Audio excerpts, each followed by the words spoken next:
আসসালামু আলাইকুম রহমতুল্লাহি ওবরকাতুহু। সম্মানিত দর্শক, আজকের যে শিরোনাম, এই ঘটনা বেশ পুরনো। ইচ্ছে করি কয়েকদিন পরে এই ভিডিওটি করলাম। এর কারণ হলো যে শিরোনামটি দিয়েছি এখানে এবং সেখানে যে ঘটনাগুলো ঘটেছে এটার ধারাবাহিকতায় এখন বাংলাদেশে যা কিছু ঘটছে এবং এখন এই মুহূর্তে আমেরিকাতে যা কিছু ঘটছে, দিল্লিতে যা কিছু ঘটছে, পর্দার আড়ালে যে সকল খেলাধুলা হচ্ছে, মূলত ওই ঘটনা থেকেই শুরু। আগে খবরটা বলে নিই। খবরটা হলো, নতুন যে রাজনৈতিক দল এনসিপি, সেই এনসিপির একটা কেন্দ্রীয় অফিস আছে এবং এটা ঢাকা শহরে যে বাংলা মোটর আছে সেখানে রূপায়ণ টাওয়ার। ঢাকা শহরে যে কটি লাক্সারিয়াস বিলাসবহুল ভবন রয়েছে, এরকম একটা বিলাসবহুল ভবনের নাম রূপায়ণ টাওয়ার। এবং এই ধরনের টাওয়ারে কোনো রাজনৈতিক দলের অফিস নেই এনসিপি ছাড়া। তো এনসিপির এখানে বেশ বড়সড় অফিস, আমি শুনেছি 2টো ফ্লোর নিয়ে তাদের অফিস, এবং সেখানে যারা বসেন নেতারা, তাদের বসার জায়গা, অন্যান্য যে বিষয়গুলো, মানে রীতিমতো রাজকীয়। এখানে নেতাকর্মীদের আনাগোনা, অফিসের সামনে প্রচুর লোক থাকে এবং এই অফিসকে কেন্দ্র করে অনেক সুনাম, অনেক দুর্নাম রয়েছে। সুনাম মানে ভবিষ্যতে তারা বাংলাদেশ নিয়ন্ত্রণ করবে, শাসন করবে, এখান থেকে যমুনা নিয়ন্ত্রিত হয়, এখান থেকে অনেক কিছু নিয়ন্ত্রিত হয়, এগুলো। আর দুর্নাম হলো যে এখান থেকে সকল মব নিয়ন্ত্রণ হয়, এখান থেকে বদলি, ট্রান্সফার থেকে শুরু করে যাবত এনসিপির বিরুদ্ধে যত অভিযোগ আসছে এই অফিসকে কেন্দ্র করে। এবং নানা জনে নানা কথা বলেন যে যমুনার পর, মানে ডক্টর মোহাম্মদ ইউনূসের পর, পাওয়ার হাউস, দ্বিতীয় পাওয়ার হাউস যদি ক্যান্টনমেন্টকে ধরেন, জেনারেল ওয়াকারুজ্জামানের অফিসকে ধরেন, তাহলে তৃতীয় পাওয়ার হাউস হলো এই রূপায়ণ টাওয়ারের সামনের বাংলা মোটর মোড়, এই টাওয়ার। তো এখানে আওয়ামী লীগের বা নিষিদ্ধ ঘোষিত ছাত্রলীগের নেতাকর্মীরা কয়েকদিন আগে অনেক সময় ধরে, লম্বা সময় ধরে এখানে তারা জটলা করেছে, মিছিল করেছে এবং নেচেছে, উল্লাস নৃত্য করেছে। তো এটার ইম্প্যাক্টটা কি, বা এটা কিভাবে হলো? প্রথমত হলো, যেখানে 32 নম্বর ভেঙে ফেলা হলো, ছাত্রলীগের একটা লোক সেখানে দাঁড়াতে পারল না। সাধারণ যারা লোকজন আওয়ামী লীগকে ভালোবাসেন, এমনকি মহিলা, তারা গিয়ে সেখানে লাঞ্ছিত হয়েছেন। এমনকি এবছর, অর্থাৎ 2025 সনের 15ই আগস্ট তারিখে সেখানেও ছাত্রলীগ, আওয়ামী লীগের কোনো লোক যেতে পারেনি। এটা সিঙ্গেল লোক যেতে পারেনি, কোনো মহিলারও যেতে পারেনি। তো সেই অবস্থাতে আগস্ট মাসের 15ই আগস্টে যেখানে ছাত্রলীগের এই দুরবস্থা, যুবলীগের এই দুরবস্থা, আওয়ামী লীগের এই দুরবস্থা, সেখানে all on a sudden September মাসে এসে এমন কি ঘটনা ঘটল, যে ঘটনায় ঢাকা বিশ্ববিদ্যালয় নয়, কিংবা নিউ মার্কেট নয়, অন্য কোনো জনবহুল এলাকা নয়, গুলিস্তান নয়, একেবারে এনসিপির অফিস, বাংলাদেশের তৃতীয় যে পাওয়ার হাউস, এখানে এসে কয়েকশো নেতাকর্মী অনেকক্ষণ জটলা করলো, দাঁড়িয়ে থাকলো। তারপর সেখানে তারা জয় বাংলা, জয় বঙ্গবন্ধু, শেখ হাসিনা সরকার বারবার দরকার, বা এরকম নানা রকম যে স্লোগানগুলো আওয়ামী লীগ দেয়, তারা সেখানে দিতে থাকলো। তারপরে বীর বিক্রমে তারা সেখান থেকে চলে গেল। কারণটা কি? পুলিশ কি করলো, এনসিপি কি করলো, সেনাবাহিনী কি করলো? তারা তো নিষিদ্ধ। তারপরে এনসিপিকে যারা বিভিন্ন সময় ব্যাকআপ দিয়ে আসছে, জামাত কি করলো, গণ অধিকার পরিষদ কি করলো, এমনকি বিএনপি কি করলো? কেন এখানে এই মিছিল হলো? এর পিছনে কি রয়ের কোনো হাত আছে, নাকি সিআইএ এর কোনো হাত, নাকি উত্তরপাড়ার কোনো গ্রিন সিগন্যাল, নাকি যমুনার কোনো গ্রিন সিগন্যাল? প্রশ্নগুলো কিন্তু করতে হবে, বা এর প্রশ্নের উত্তর জানতে হবে।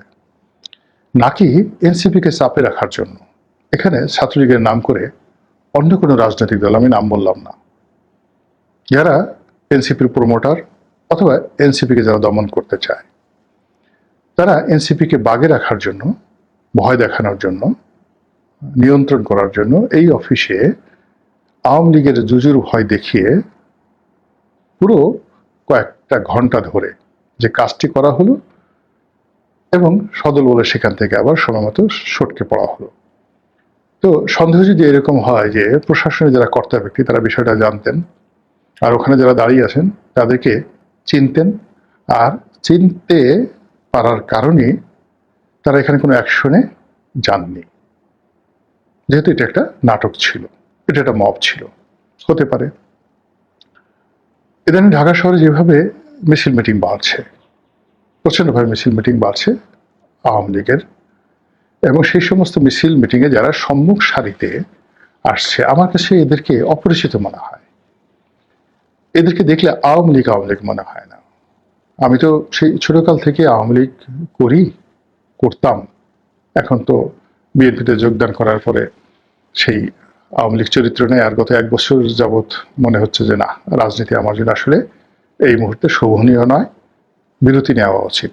ভবিষ্যতে পরিবেশ পরিস্থিতি ভালো হলে তখন হয়তো চিন্তা করা যেতে পারে, but not at this moment. ফলে গত 1 বছর ধরে কার্যত যাকে বলা হয় নিষ্ক্রিয় অবস্থায় আছি। এই আমার ব্যবসা বাণিজ্য, সামাজিক সংযোগ, রাজনৈতিক সচেতনতা বৃদ্ধি করা, টকশো করা, রাজনৈতিক বিশ্লেষণ করা, এর মধ্যে আমি আমার তৃপ্তি খুঁজে পাচ্ছি এবং মনে হচ্ছে যে খারাপ না, আলহামদুলিল্লাহ ভালো আছি। বিকজ যারা এই মুহূর্তে রাজনীতির একেবারে ফ্রন্ট লাইনে আছেন, বিএনপির 10 জন, জামাতের 10 জন বা এনসিপির 10 জন, তাদের সবাইকে তো চিনি। আমার কাছে মনে হয় না যে সামাজিকভাবে, প্রশাসনিকভাবে কোনো অবস্থানে তারা কেউ আমার চেয়ে খুব ভালো অবস্থানে আছেন, বা তাদের এটা টেলিফোন পেলে বা আমি এটা টেলিফোন করলে দুটোর মধ্যে যদি গুরুত্ব দিতে বলা হয়, আমার কাছে মনে হয় না যে আমি কখনো কোথাও অগুরুত্বপূর্ণ ছিলাম অতীতে আর এখন অগুরুত্বপূর্ণ আছে। ফলে আমি আমার কাজ নিয়ে ভালো আছি।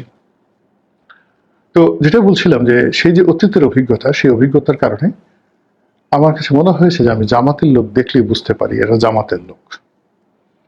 জামাত আর হেফাজত দুজনকে দাড়ি টুপি পরিয়ে আমার সামনে এনে দেন, আমি এখন নিখুঁতভাবে বলে দিতে পারবো এটা হেফাজতের লোক, এটা জামাতের লোক। জামাত আহলে সুন্নতের 2 জন লোক আনেন যারা মাজারপন্থী, পীরপন্থী, আমি বলে দিতে পারবো যে এরা জামাতের লোক, এরা পীরপন্থী লোক। আওয়ামী লীগ বিএনপির 2 জন লোক আনেন, আমি বলে দিতে পারবো, চেহারা দেখে বলে দিতে পারবো, কথা বলতে হবে না। তারপর জাতীয় পার্টির লোক আনেন, আওয়ামী লীগ বিএনপি জাতীয় পার্টি, আমি বলে দিতে পারবো এরা জাতীয় পার্টির লোকজন।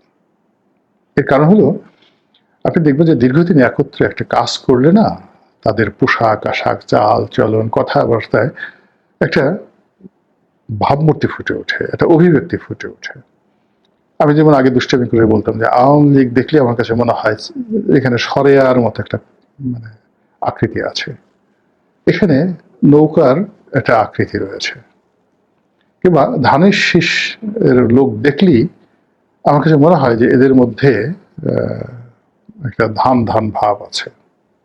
জাতীয় পার্টি দেখলে এটা লাঙল লাঙল, কেমন যেন লাঙলের মতো এরকম মনে হয়। এরশাদের দেখেন, জিএম কাদেরকে দেখেন, আপনি লাঙলের মধ্যে তাদের খুঁজে পাবেন। এনিওয়ে, এটা জোক করে টেলিভিশন টকশোতে বলতাম। তো সেই দিক থেকে আওয়ামী লীগ বিএনপির বা জামাতের যে নর্মাল ন্যারেটিভগুলো রয়েছে, তারা এই ভাষায় কথা বলে, এইভাবে তাদের পোশাক পরে, এরকম তারা দাঁড়িয়ে রাখে, এইভাবে তারা ক্লিন শেভ করে। তো সেই দিক থেকে আওয়ামী লীগের নাম করে যারা সম্মুখ সারিতে আসছে, তাদের কাউকে আমার আওয়ামী লীগ বলে মনে হচ্ছে না, এবং এটাই আমার ভয়ের কারণ। এটাই আমার ভয়ের কারণ। যেভাবে ধরুন শেষের দিকে এই যে দেখুন সাদিক কায়েম যারা ডাকসু ভিভিটিপি হলেন, এরা সবাই আওয়ামী লীগের মধ্যে লুকিয়েছিলেন। আপনি একবার এখানে একটু তাকিয়ে দেখেন তো যে সাদিক কায়েম সাদ্দামের পাশে বসা ছিল, দাঁড়ানো ছিল। ওকে কি সাদ্দামের মতো মনে হয়? ওকে কি নাহিয়ান মতো মনে হয়? জয়ের মতো মনে হয়? ওকে কি রব্বানির মতো মনে হয়? ওকে কি নাজমুল ছিল তার মতো মনে হয়? রিপন সভাপতি ছিল তার মতো মনে হয়? তাদের মতো মনে হয় না। ও আলাদা। ওকে দেখেই আপনি এখন যেমন বলতে পারেন এটা জামাতের লোক, তখন আপনি যদি একটু ভালোভাবে তাকিয়ে দেখতেন, আপনি বুঝতে পারতেন যে ছাত্রলীগের মধ্যে কয়জন জামাত রয়েছে।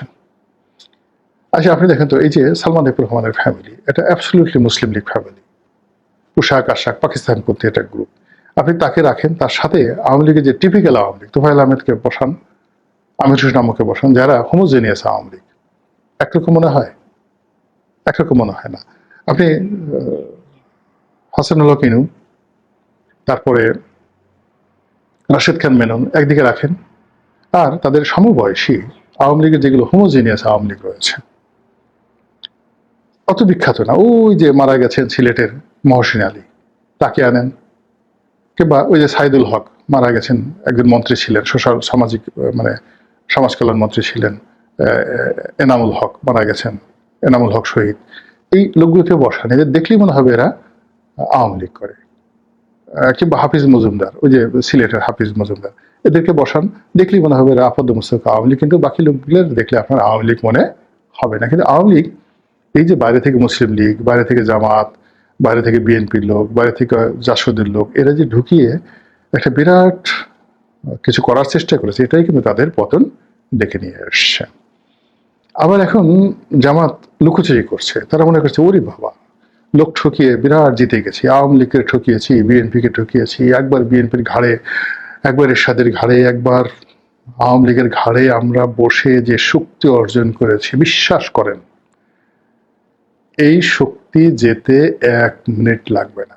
জীবনে কোনো পরগাছা গাছের চেয়ে বড় হতে পারেনি, জীবনে কোনো পরগাছা কখনো বংশ বিস্তার করতে পারেনি।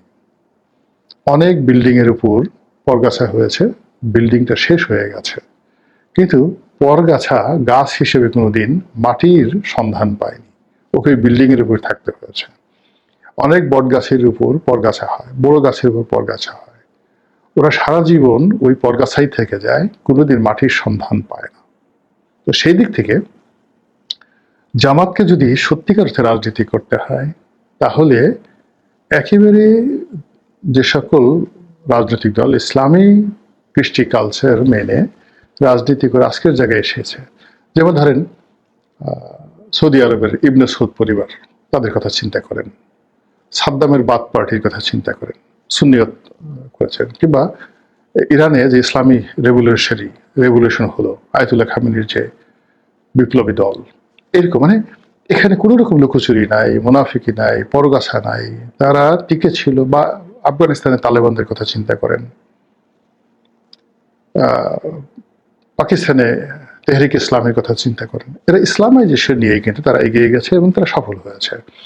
কিন্তু জামাত তারা একটা ফ্রন্ট রেখেছে সামনে, আরেকটা ফ্রন্ট পেছনে, আরেকটা ফ্রন্ট মাথার উপরে, আরেকটা ফ্রন্ট বিএনপির পেটের মধ্যে, আরেকটা মানে ফ্রন্ট রেখেছে আওয়ামী লীগের ঘাড়ির উপরে, এবং তারা মনে করছে যে এটা 10 হাতে তারা খেলছে, কিন্তু ইতিহাস এটা বলে না। জামাতের অনেকের সাথে আমি চলেছি, সিনিয়র নেতৃবৃন্দ চলেছি, তাদের ডেপথ অফ নলেজ আমাকে কখনো মুগ্ধ করেনি। ধর্ম সম্পর্কে তাদের জ্ঞান খুব অল্প, কোরআন সম্পর্কে তাদের জ্ঞান আরো অল্প। অনেকে খুব ভালো ওয়াজ করেন, খুবই জনপ্রিয়, ভীষণ রকম জনপ্রিয়, কিন্তু তাদের কথা শুনলেই মনে হয় যে তারা খুব কম জানেন, ভীষণ রকম কম জানেন। তো এই যে জিনিসগুলো হচ্ছে, যে খেলাধুলাগুলো এখন রাজনীতিতে হচ্ছে, এরা কারা খেলছে?